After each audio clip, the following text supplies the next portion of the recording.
Bismillahirrahmanirrahim. Alhamdulillahirabbil alamin. Wa bihi nasta'in ala umurid dunya waddin. Asyhadu an la ilaha illallah wa asyhadu anna Muhammadan abduhu wa rasuluh. Allahumma shalli ala Muhammad wa ala ali Muhammad. Bapak dan ibu-ibu, mari kita awali kajian perdana kita dengan membaca Bismillahirrahmanirrahim.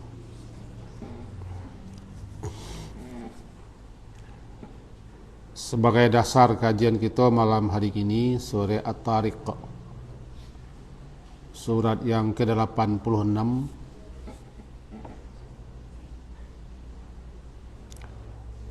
ayat ke-8 sampai ayat yang ke-10. Halaman 591, surat ke-86, surat At-Tariq, ayat ke-8 sampai ayat yang ke-10.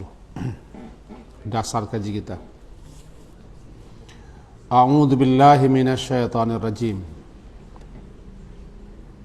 Bismillahirrahmanirrahim. Innahu ala raj'ihi laqadir. Yauma tublas sarair wa ma lahu min quwwatin wala nasir. Innahu, sesungguhnya dia, ala raj'ihi, untuk mengembalikannya,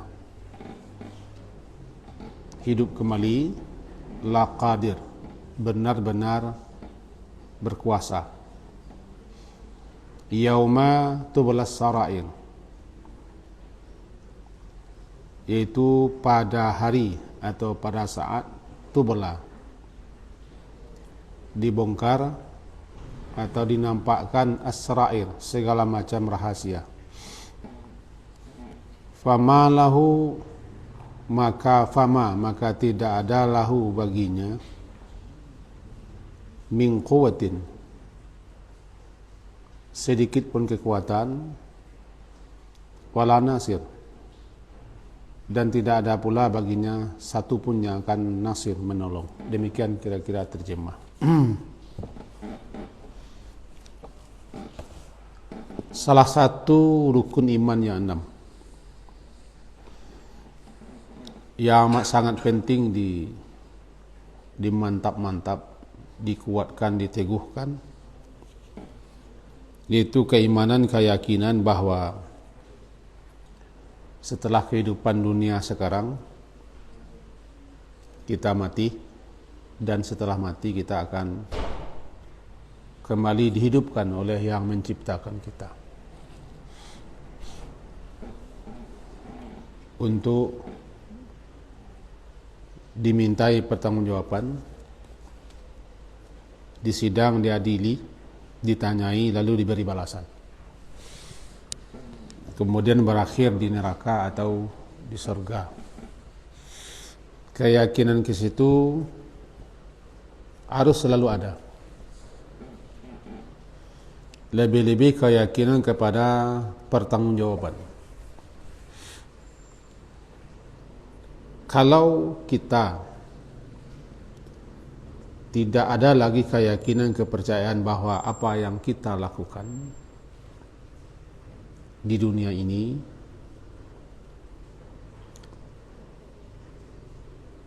secuil ataupun sedikit,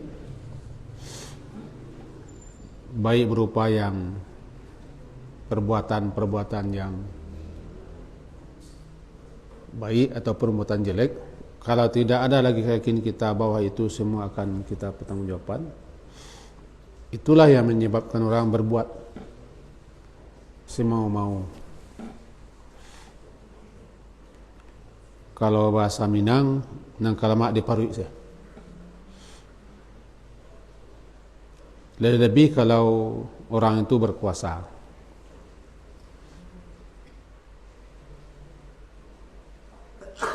punya jabatan, atau punya kekayaan, memiliki kekuatan. Tidak ada yang bisa melawan, yang mencegah. Maka dia akan berbuat semena-mena, lalim namanya. Jadi apa yang bisa mencegah seseorang, menghambat, menghalang seorang untuk berbuat berbagai macam kejelekan, keburukan? Iman.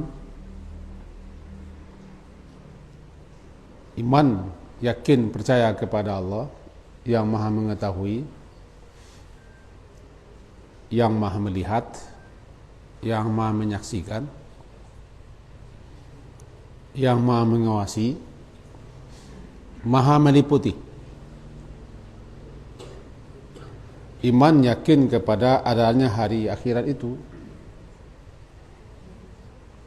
bahwa apapun yang kita lakukan pasti akan kita terima balasannya, baik atau buruk. Faman ya'mal mithqala dzarratin khairan yarah wa may ya'mal mithqala dzarratin syarran yarah.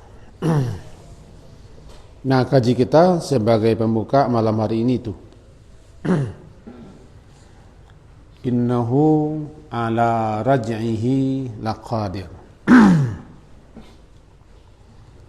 Sesungguhnya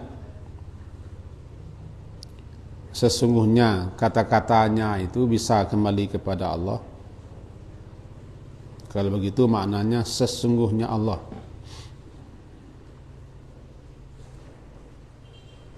ala raj'ihi, untuk mengembalikannya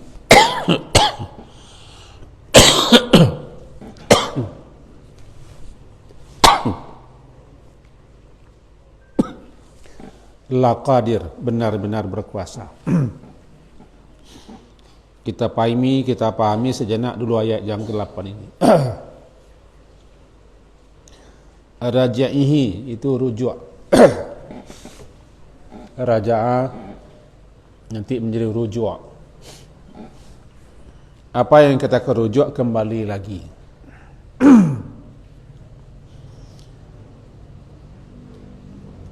Sepasang manusia, laki-laki perempuan, melaksanakan akad nikah, kawin. Kemudian karena ada hal-hal tertentu, problem tertentu, masalah tertentu, lalu talak, cerai. Ikatan itu lepas, namanya talak. Kemudian setelah berpikir, kembali lagi kepada ikatan semula, rujuk.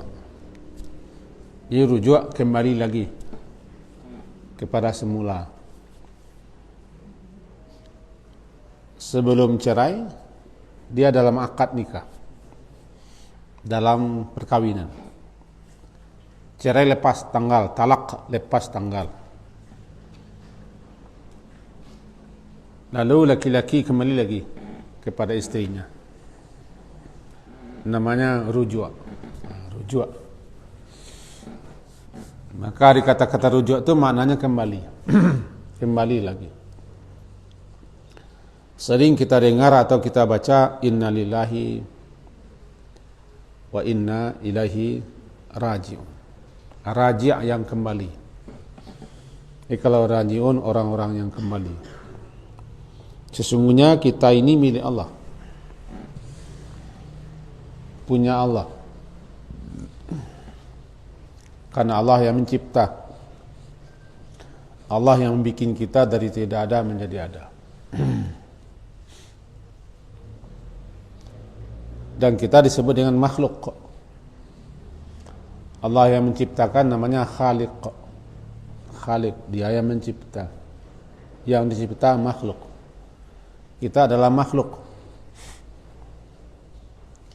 Karena kita dicipta, ada yang mencipta. Yang mencipta itu yang memiliki kita, yang mempunyai kita, yang berkuasa atas kita. Dialah Allah. Jadi kita ini milik Allah. Iyalah, innalillah, kita milik Allah. Karena dia yang punya, dia yang mencipta. Dia yang berkuasa. Dia yang mengendalikan kita, dia yang mengatur kita. Dia yang menempatkan kita di bumi. Itulah dia. Milik Allah, kita milik Allah, punya Allah. Wa inna ilaihi rajiun, dan kita, inna sesungguhnya kita, ilaihi kepadanya, raji' akan kembali lagi setelah kita mati. Sedikit kita jelaskan itu. Kita diciptakan melalui proses, lalu ditempatkan di bumi, di dunia, dilepaskan ke dunia, diberi amanat, diberi tugas, diberi tanggung jawab. Maka hiduplah kita di bumi. Setelah kita hidup sekian lama sampai ajal, lalu kita mati, kita kembali lagi kepada yang mencipta kita. Itu namanya raji'un. Kita akan kembali kepadanya. Di ayat ini, ala raj'ihi, innahu ala raj'ihi, sesungguhnya Allah itu yang telah mencipta kita. Ayat sebelumnya menjelaskan proses penciptaan. Falyanzuril insanu mimma khuliqa mimma indafiq yakhruju min bainis sulbi wa tarab. Itu proses penciptaan. Setelah kita dicipta sebaik-baik keadaan, bentuk, rupa, dan kemudian setelah kita hidup lagi, mati, jasad yang kita pakai dikembalikan ke asal tanah, dan lama-lama menjadi tanah, bahkan tanah namanya, tidak ada lagi sisa. Sementara kita, ruh kita berada di barzah, di suatu tempat di mana semua ruh-ruh ada di situ. Tiba waktunya nanti kiamat. Ananda, baik-baik. Duduknya baik. Kita di masjid. Tiba saat nanti kiamat. Ya bagus. Tiba saat nanti kiamat, selesai dunia ini, habis semua. Jasad kita yang sudah habis dibikin lagi, dibentuk lagi pas seperti sekarang. Perlu kita ketahui, kita umur berapa meninggal, wafat, mati, bentuk siapa, maka jasad baru kita dicipta seperti ini lagi. Taruhlah kita di masjid ini, mati kita semua, model di Turki, mati semua, gempa. Maka dia diciptakan lagi jasadnya seperti itu, seperti sebelum dia mati.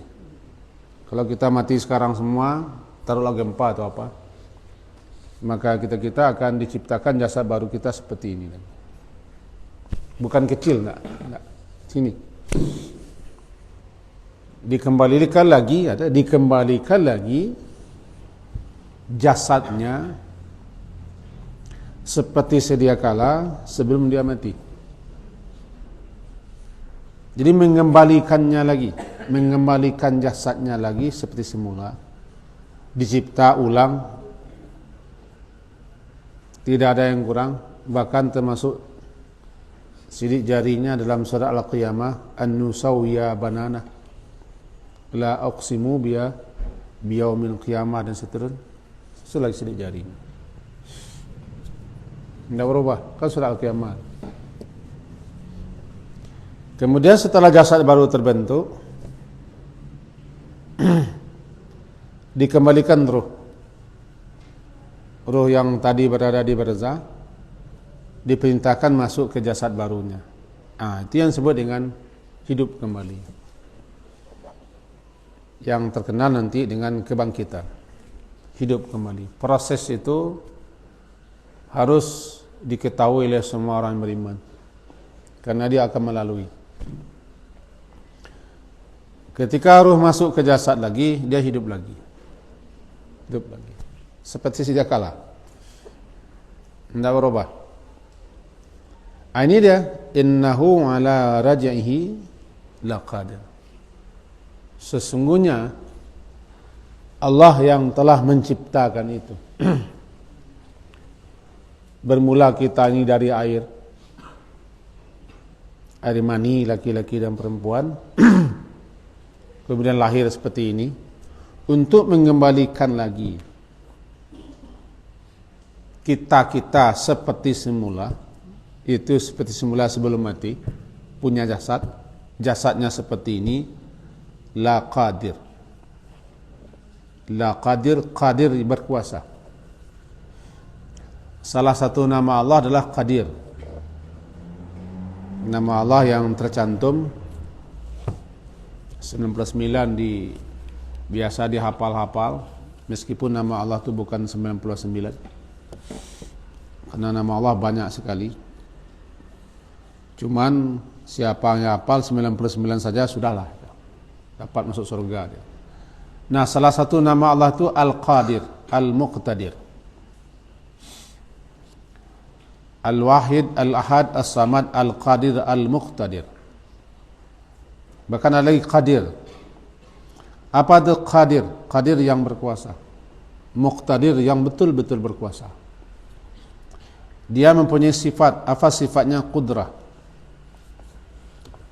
Sifat Allah qudrah. Qudrah iradah. Dia mempunyai sifat-sifat, dia mempunyai nama. Sifatnya qudrah, kuasa. Namanya yang berkuasa Qadir. Jadi kita ulang. Dia mempunyai sifat perbuatan namanya qudrah, kuasa. Dan namanya Qadir, yang berkuasa. Yang berkuasa. Qadir. Kemudian ada lagi namanya Muqtadir, Al-Qadirul Muqtadir. Muqtadir penekanan, yang betul-betul berkuasa. Di sini innahu ala raj'ihi laqadir. Sesungguhnya Allah yang telah menciptamu dari tidak ada menjadi ada, bermula daripada terpancarnya air mani laki-laki bercampur dengan mani perempuan sehingga menjadi janin di perut ibu. Dia yang proses itu, yang menciptakan itu. Setelah kamu mati, dia la qadir. Bagi kita yang melihat Quran barangkali bisa nampak sedikit. Di situ kata-kata qadir sebelumnya ada la qadir. Kata la itu menekankan, menyangatkan, takkid. Maka bermanalah sungguh, benar-benar sungguh qadir, berkuasa. Ada inna, adalah sesungguhnya dia Allah yang menciptakan kamu dari tidak ada menjadi ada. Sesungguhnya dia itu untuk mengembalikan kamu lagi benar-benar berkuasa.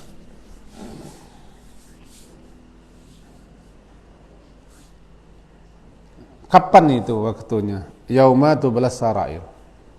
Nanti pada hari, pada saat, pada waktu tubla. Makna tubla itu banyak. Salah satunya dibongkar, dinampakkan. Tubla maknanya kadang-kadang diuji, kadang-kadang maknanya dibongkar atau dinampakkan. Di sini maknanya dinampakkan, dibongkar. Pada saat, pada hari dibongkar, dinampakkan. As-sarair, segala macam rahasia-rahasia yang ada di hati. Sir rahasia hati, jamaknya sarair. Salah satu nama daripada nama hari akhirat menurut para ulama, salah satunya Imam Ghazali mengatakan salah satu nama hari akhirat itu adalah Yauma tublas sarair, hari dibongkarnya segala macam rahasia. Kenapa itu dikatakan tublas sarair? Nanti setelah kita dihidupkan lagi, pas seperti ini, cuma tidak berbaju, tidak beralas kaki, tidak berkhitan, karena kita tidak memiliki apa-apa dan tidak membawa apa-apa. Kita manusia tidak ada ingatan ke situ. Karena peristiwa demi peristiwa luar biasa, dahsyat, mengerikan, menakutkan, sehingga tidak ada ingatan orang, pikir orang kepada lawan jenis. Orang hanya memikirkan di diri sendiri. Lalu kita dikumpul, dipanggil, digiring menghadap. Sebelumnya dikumpulkan dulu. Tempat kita berkumpul itu disebut dengan mahsyar. Kalau berkumpul hasyrun. Hasyrun berkumpul. Tempat di mana kita berkumpul mahsyar. Berkumpul semua yang namanya manusia tanpa kecuali. Dikumpulkan lagi, termasuk juga jin. Karena jin-jin juga makhluk-makhluk yang juga diberi tugas dikumpulkan. Dan makhluk-makhluk lain yang kita tidak tahu. Tempat kita berkumpul semuanya itu namanya mahsyar. Mahsyar. Kita tidak tahu dan tidak diberitahu di mana lokasi mahsyar. Karena itu gaib. Yang gaib itu wajib kita imani. Yang gaib bukan untuk dipikirkan. Yang gaib bukan untuk dianalisa. Bukan diperdebatkan, bukan diseminarkan. Yang gaib adalah untuk diimani. Dipercaya, diyakini. Keyakinan itu bukan di kepala. Keyakinan, keimanan, kepercayaan di hati. Yang beriman hati. Kepala bukan beriman. Kepala memikirkan. Jadi kalau masalah gaib dimasukkan ke kepala, tidak terima oleh kepala. Tapi kalau yang gaib dimasukkan ke hati, diterima oleh hati. Karena yang beriman itu hati, bukan kepala. Nah, ketika orang merasionalkan, yang gaib-gaib ditolaknya. Kepalanya nolak. Nah, di mana mahsyar? Ya kita tidak tahu di mana mahsyar. Tidak tahu. Yang jelas itu tempat. Di situ semua kita dikumpul. Dihimpun semua. Betapa luas? Sangat luas. Besar, sangat luas. Besar. Cuma kondisinya tidak sama dengan dunia ini, bumi ini. Lokasinya, suasananya tidak punya tanam-tanaman. Namanya sahirah. Bagi kita yang menghafal Quran, barangkali surah An-Nazi'at, faizahum bis sahirah. Wan nazi'ati gharqa wan nasyitati nashta. Nanti di bawahnya sampai faizahum bis sahirah. Sahirah sahara. Sahara tandus. Kalau gurun sahara, gurun yang tandus. Sahara tandus, tidak punya air, tidak punya tanaman dan tidak ditempuh. Mahsyar disebut dengan sahirah. Tempat yang tandus, yang gersang. Luas, saking luasnya. Bayangkan semenjak Nabi Adam sampai manusia terakhir. Semua jin-jin, malaikat juga hadir. Bahkan makhluk-makhluk juga hadir di situ. Bernamalah tempat itu mahsyar. Dikumpul di situ. Kemudian setelah proses dimulailah nanti namanya persidangan. Namanya hisab. Hari perhitungan amal. Hari persidangan, hari pertanggungjawaban, hari di mana kita ditanya. Dihadirkan saksi-saksi, didatangkan bukti-bukti. Pengadilan itu luar biasa. Itu disebut nanti dengan hari pertanggungjawaban. Di hari itu, di saat itu, ada nanti saatnya dibongkar. Dibongkar, dinampakkan. Itu bola namanya. Dibongkar, dinampakkan segala macam rahasia. Rahasia apa? Rahasia hati. Termasuk segala macam yang kita rahasiakan. Allah Subhanahu wa taala alimun bidzatis sudur. Dia mengetahui apa saja yang dirahasiakan, yang disembunyikan, yang disimpan dalam hati. Maka segala macam rahasia namanya sarair. Segala macam rahasia namanya sarair.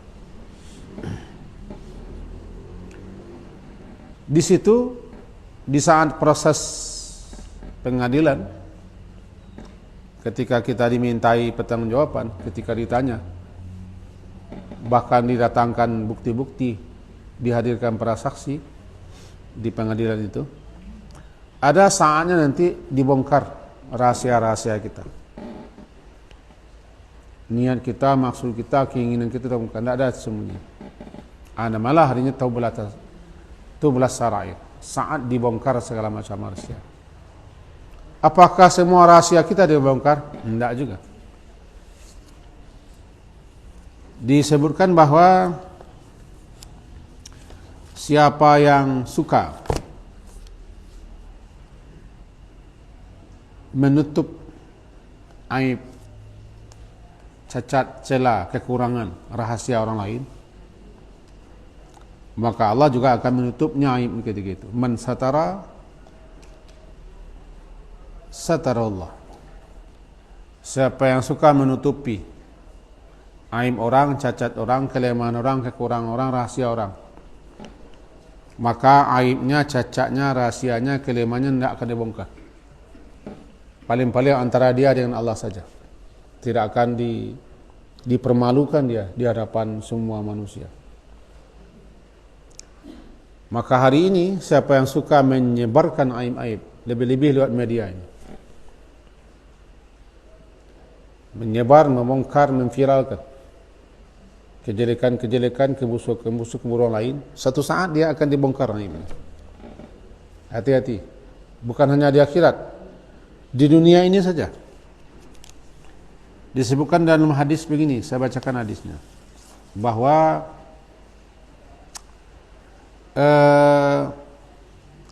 la tattabi'u auratihim. Wahai manusia-manusia, orang yang menyatakan Islam di mulutnya saja baru, yang keimanannya belum kuat, belum kokoh,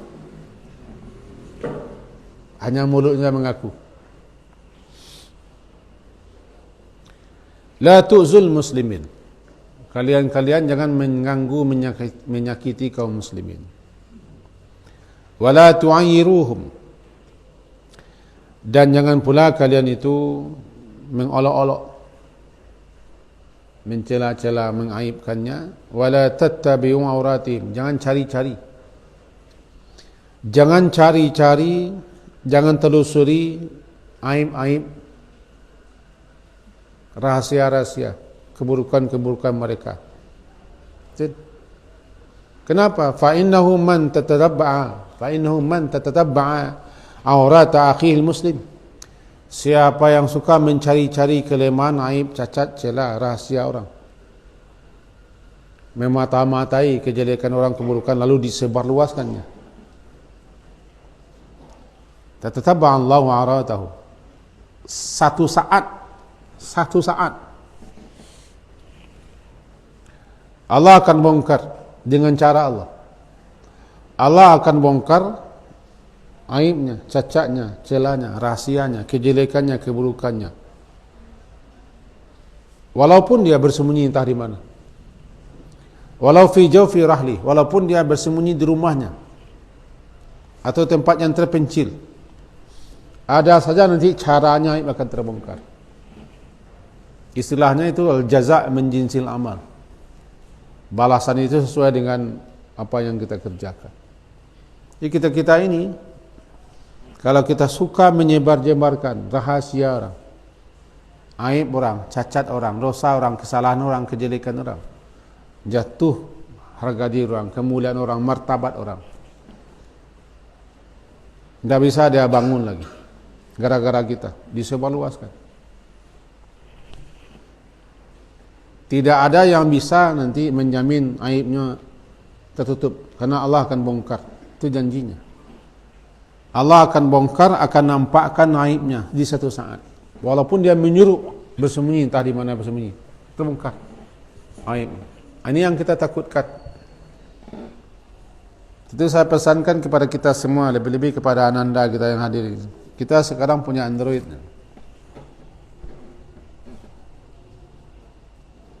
Di zaman medsos ini, begitu cepat orang memviralkan aib orang, cacat orang, kejelekan orang, kelemahan orang, kekurangan orang, kesalahan orang, diolok-olok, dibuli-buli. Bagi siapa yang punya keimanan kepada Allah, punya keyakinan Allah, dia yakin satu saat yang kita bongkar. Kenapa rahasia kita ditahu orang? Barangkali kita suka buka rahasia orang. Tapi siapa yang suka menyembunyikan keburukan orang, menyimpannya, rahasianya, walaupun dia tahu disimpan, tidak disebar-sebarkan. Kalau ingin nasihatinya, nasihatinya. Misalnya si A salah, tidak dia bongkar tengah ramai. Jika dia ingin nasihati, diturutnya, disampaikannya baik-baik. Kalau dia tidak mau menerima, ya sudah, tapi dia tidak bongkar. Sekarang kita menasihati orang, tapi membongkar rahasia orang bukan umum. Itu tidak menasihati orang, menambah malu orang. Jadi kalau orang salah, orang jelek, orang jahat, orang buruk, bicara sama dia bagus-bagus. Jangan dengan ramai, berdua saja. Tapi kalau kita menasihati orang, dibongkar rahasianya, kejelekannya di tengah ramai lewat media lagi, itu tidak menasihati namanya, menambah runyam. Maka pegang itu.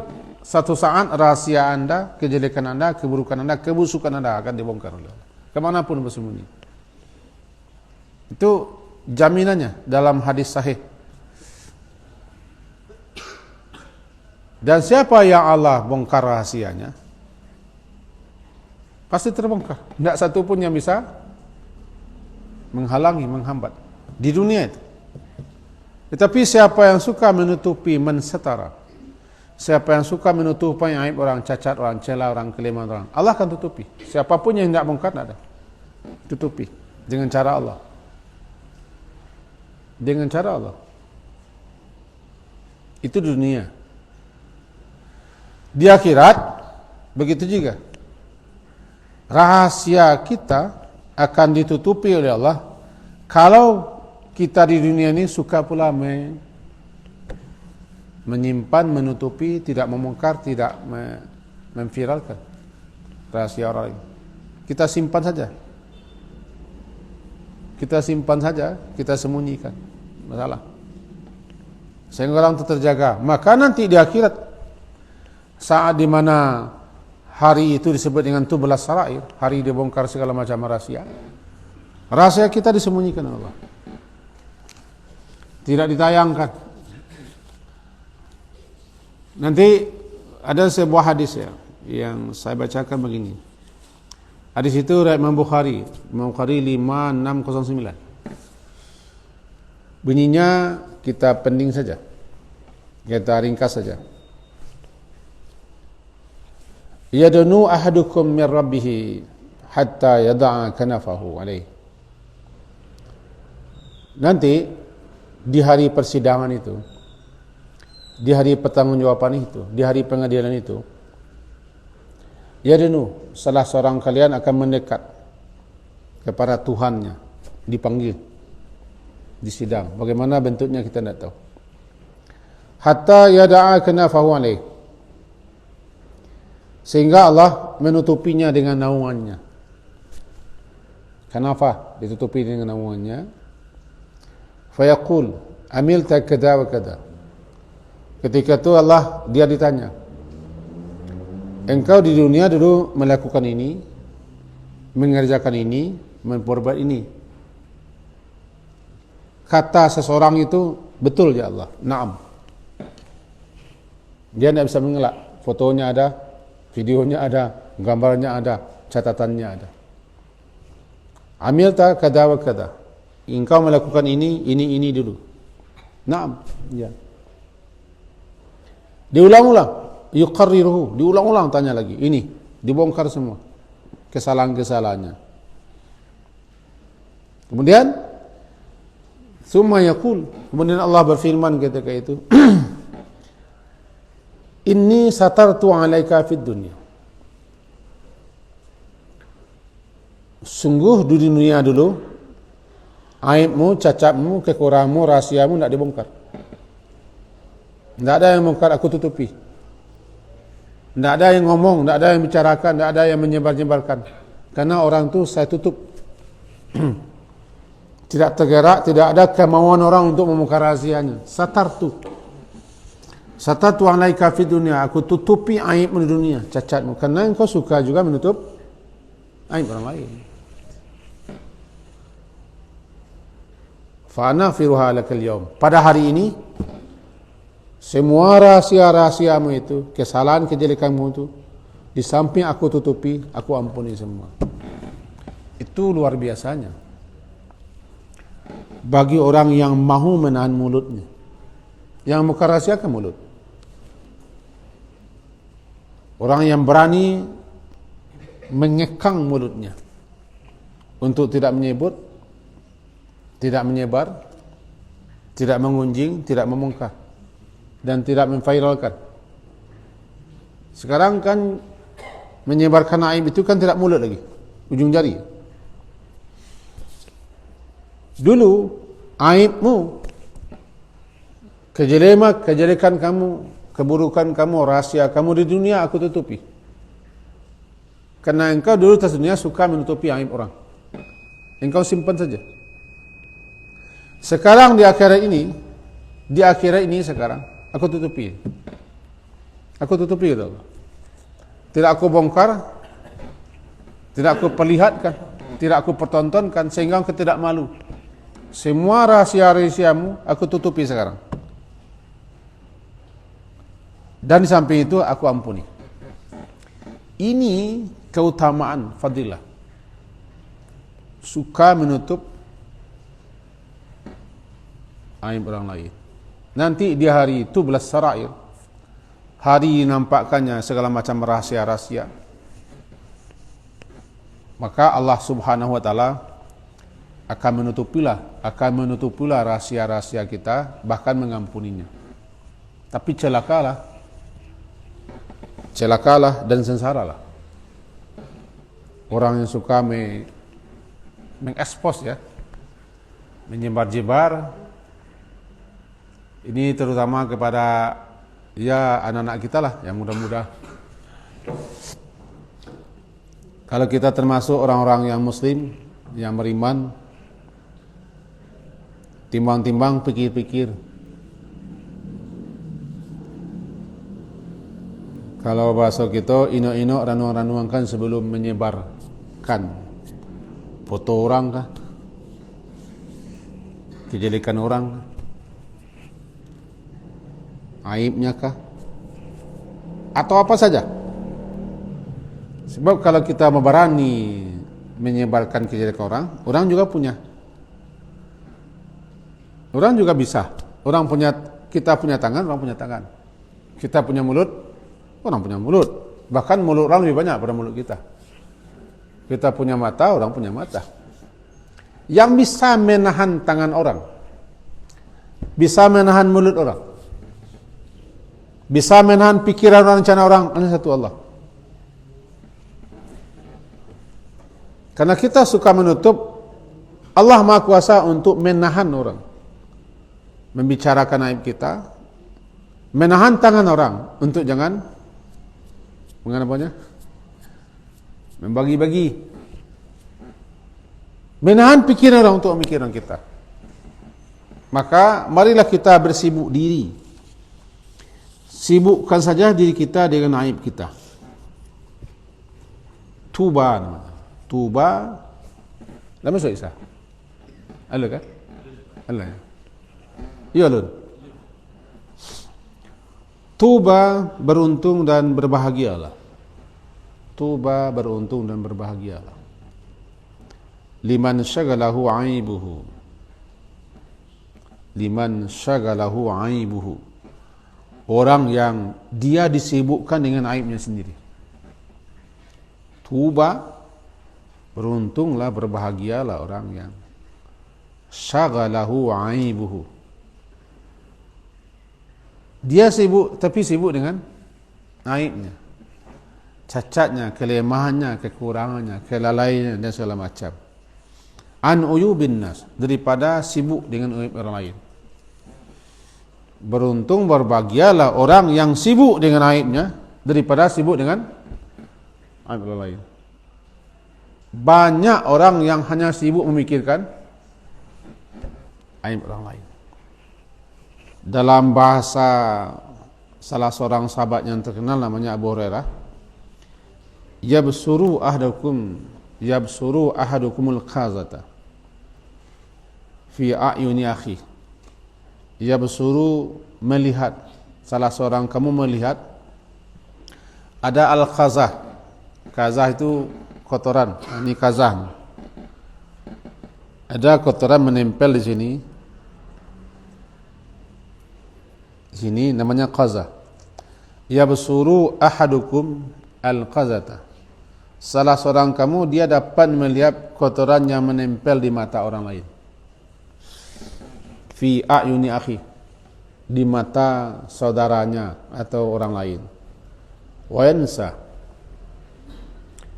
tapi dia lupa, lalai memperhatikan bahwa ada jizla atau jizang, ada kayu besar, ada batang kayu besar fi aini nafsi, di matanya. Di orang Wak bahasanya kayak itu. Tungau di seberang lautan, nampak gajah di pelupuk mata, tidak nampak. Tapi kalau bahasa dalam hadis, dalam kitab Adabul Mufrad oleh Bukhari itu, ya bersuruh ahdukum al-qazata fi a'yuni akhi. Seseorang nampak terang jelas baginya ada kotoran di mata orang lain, sementara dia melupakan ada kayu besar terpampang di mukanya, nampak begini, karena dia sibuk yang lain. Jadi orang awak mensitir kalimat itu, tungau di seberang lautan nampak terang jelas, sementara gajah di pelupan nampak. Kenapa? Karena dia sibuk memikirkan kelemahan, kekurangan, cacat ayat orang lain. Beruntunglah orang yang sibuk dengan aibnya. Beruntung orang sibuk dengan kelemahannya, kelalaiannya, kekurangannya, daripada memikirkan orang lain. Kenapa begitu? Itu yang tadi. Orang kita yang sibuk dengan aib orang lain, seakan-akan kita tidak punya aib. Seakan-akan kita sudah sempurna. Tidak ada kita yang sempurna. Tidak ada kita yang tidak salah. Selagi manusia kita ada salah, ada kelemahan, ada kekurangan, ada kekhilafan, ada kekeliruan. Kalau sempurna tidak manusia. Yang sempurna tidak manusia. Maka berhentilah kita kalau kita memang beriman kepada hari saat di mana Allah membongkar rahasia-rahasia kita, dinampakkan semua, lalu diberi balasan. Faman ya'mal mithqala dzarratin khairan yarah wa man ya'mal mithqala dzarratin syarran yarah. Jika yakin percaya ke situ, maka mari kita menyibukkan diri dengan kelalaian kita, kelemahan kita, kekurangan kita. Yang akan diviral-viralkan itu yang bagus-bagus, yang baik-baik saja. Nah, ini gunanya beriman. Tapi kalau tidak ada iman, tidak ada lagi iman, keyakinan, kepercayaan kepada akhirat, lalu bersedahlah. Tidak ada yang mengambil. Orang kalau beriman, yakin dia akan ada pertanggungjawaban. Dengan lampu-lampu lintas tidak dilanggarnya, takut dia. Ada lampu merah, ada lampu kuning, ada lampu hijau, tidak mau langgar. Kenapa? Dia yakin ini ada tanggungjawab. Dia tidak mau menyeberang di sembarang penyeberangan. Ia aturan manusia kan baik itu. Apa yang bisa mengawasinya? Itu yang Maha melihat. Apalagi dia yakin akan bertanggung jawab. Tapi kalau itu tidak ada, jangankan yang kecil-kecil. Saya negara Indonesia semuanya menjual. Ini. Jangankan yang ketek-ketek, yang mencuri penyurang, maliang semuanya, korupsi semuanya. Tidak ada keinginan, tidak ada. Dia tidak punya keyakinan, dia tidak punya kepercayaan, dia tidak mempunyai suatu keimanan bahasa nanti akan dipanggil menghadap Allah, akan dipertanggungjawab semua. Karena nanti siapa yang mengambil hak orang lain, dia akan datang nanti di akhirat membawa itu. Apa yang dicuri, apa yang diambil, apa yang dikorupsi, apa yang dipuri, nanti akan datang dia membawa itu ke pengadilan Allah. Ini yang menakutkan. Inilah hari 17 Sarai. Jadi kesimpulan kajian kita, ada waktu 3 minit lagi. Kesimpulan kajian kita adalah keyakinan, kepercayaan, yaitu keimanan, bahwa setelah hidup sekarang mati, setelah mati hidup lagi, hidup yang kedua untuk dimintai pertanggungjawaban, ditanya di sidang dan diadili, lalu diberi pembalasan. Keyakinan ke situ harus terus-menerus kita pupuk. Kita tambah-tambah, kita kaji-kaji, kita ingat. Kalau tidak ada yang bisa marem, apa yang bisa menghambat? Kita tidak ada. Yang bisa menghambat orang berbuat jahat, keimanan. Yang bisa menahan orang mengatakan kata-kata yang buruk-buruk, iman. Karena orang yang punya keimanan lah yakin bahwa kata-kata akan dipertanggungjawabkan. Faham apa namanya? Man kana yu'minu billahi wal yawmil akhir falyakul khaira aw liyasmut. Siapa yang beriman yakin percaya kepada hari akhirat, katakan yang baik, kalau ada diam. Kenapa? Kalau tidak yakin kepada akhirat, ngomonglah. Berapa banyaknya orang sekarang ngomong seenaknya saja. Di wawancara, di televisi, di media, di seminar, di diskusi, seenak saja ngomong. Lepas saja. Kenapa lepas? Dia tidak punya keyakinan. Yang bisa mengendalikan kata-kata, ini orang beriman. Itu lagi, kembali beriman. Rasanya itu, sudah azan orang di sini. Rasanya itu yang bisa disampaikan. Semoga ini bisa menambah di samping ilmu kita, juga bisa menambah keimanan kita. Itu hendaknya apa yang kita sampaikan malam hari ini diakhiri dengan subhanakallahumma bihamdika asyhadu an la ilaha illa anta astaghfiruka wa atubu ilaik. Sallallahu alaihi Muhammadin wa ala alihi wa ashabihi ajmain. Alhamdulillah. Assalamualaikum warahmatullahi wabarakatuh.